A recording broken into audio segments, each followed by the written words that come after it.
Welcome. In this video, we will move to a new part of our course.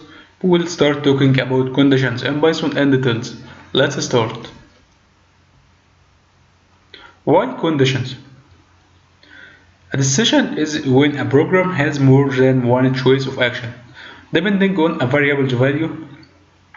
Think of a traffic light. When it is green, we continue our drive. When we see the light turn yellow, we reduce our speed, and when it is red, we stop. These are logical decisions that depend on the value of the traffic light. Luckily, Python has a decision statement to help us when our application needs to make such a decision for the user. Let's see this example. This flow diagram explains what we mean by a decision. This is our condition here. If this condition is true, we will move here to execute a code, and we will continue to the end of our code.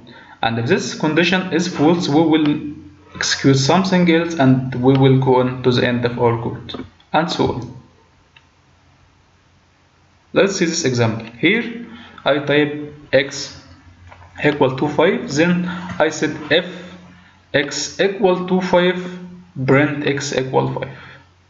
Here, remember, in condition we use double sign, not only one sign, so that we ask for that if this value equal to 5 or not.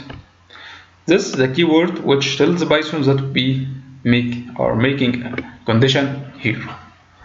It will check if this x equal to 5 or not. If this x equal to 5, it will print this here, and if not, will print nothing here.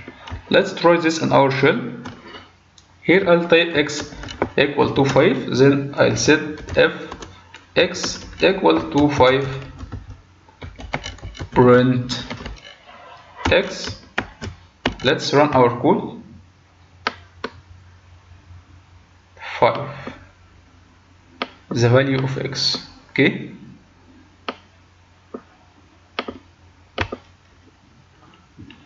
In the next video, I'll show how we can treat if with Boolean operators in details. Hope you like this video, and see you next one.